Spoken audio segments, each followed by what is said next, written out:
திருக்குறள் வாழ்க. தன்னெஞ்சு அறிவது உயர்ந்த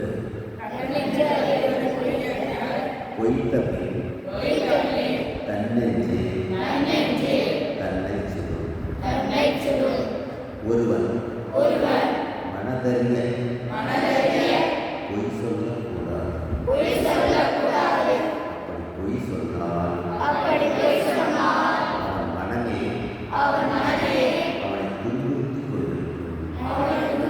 கொண்டிருக்கும். உள்ளத்தால் பொய்யாத ஒழுகி உலகத்தார் உள்ளத்தில் எல்லாம் ஒருவன் மனத்தாலும் பொய்யை நினைக்காமல் இருந்தால் அவனை உலக சான்றோர்கள்